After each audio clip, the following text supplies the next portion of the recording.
who'd had my attention since the first time I laid eyes on her a couple days ago was talking to a redbone chick who had just walked up to the little get-together.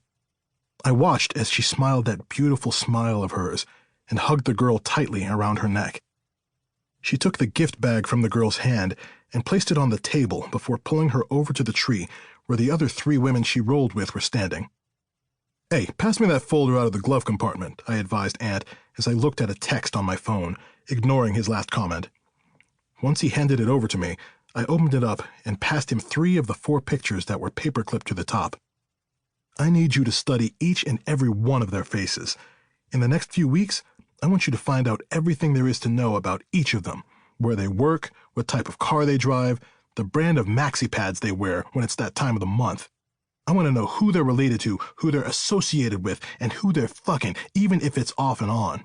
I need to know everything." Ant nodded as he shuffled through the photos. "I got you, man. But, what about that picture over there, though? The one you got that tight grip on?" I looked down at the photo of the chocolate beauty I held in my hand, and then over to the tree where she was still standing. Snoop Dogg's Three's Company was blasting through the speakers as the little birthday boy did his rendition of a crip walk with the woman I was assuming to be his mother sea-walking right along with him. "Don't worry about her. I'm going to personally look into her background," I said, grabbing at the fine hairs on my chin. "Like I said, she's the most important piece to this puzzle, and I'm not about to let you fuck that up." Ant cut his eyes at me before grabbing the folder out of my lap and looking over the paperwork inside. "So, other than this bullshit your tech guy was able to get off the internet, have you heard anything from them niggas you keep on payroll in the hood about these broads?" I thought about his question for a second. "I haven't heard anything of importance yet.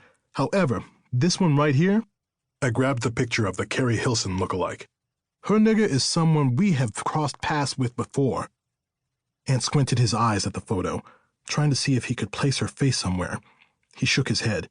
"She doesn't look familiar at all. Who's her nigga?" My lips curled into a slick grin. "Remember that motherfucker Big Titty Tina brought to your welcome home party a few months back?" He nodded his head slowly. "Found out she," I pointed at the picture, "is his old lady." He covered his mouth with his fist. "No!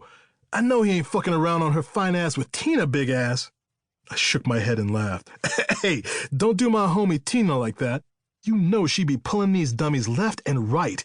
Be getting paid, too." "Hey, I'm saying, though," Ant said, still amazed. His eyes zeroed in on the picture of the girl with caramel skin, honey-colored eyes, and long blonde hair. "Tina pussy and head gotta be hella fire if this nigga is fucking around on his fine-ass girl with her. Man, I'm at a loss for words." He shook his head. "I don't even want to talk about this shit anymore. Did you roll up on Tina yet?" I nodded my head. "You know I did. Dropped a few bands on her, too." Ant sat up in his seat and rubbed his hands together, excitement all over his face. "Okay, and what did her do-anything-for-money ass tell you?" "She didn't tell me much because she said the nigga is real secretive about his shit.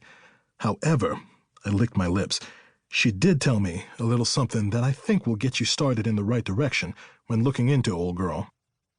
He nodded his head as he turned his eyes back toward the party, which was still going on. "Well, what are you waiting for, nigga? Lay it on me." I looked down at the picture in my hand and smiled. My dick was getting harder and harder each time I thought about the money we were about to make and the pretty face I intended to have in my bed before this was all over with. After zoning out for a second, I turned my attention back to Ant and said, "All right then, so check it."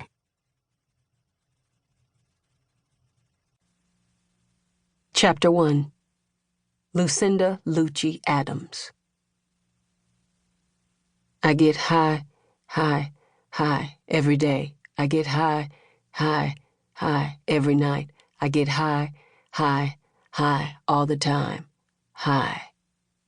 Styles P's classic Good Times knocked through my speakers as I sped down the 105 freeway, finally making my way back to the city from a 12-hour turnaround trip I just did to Arizona.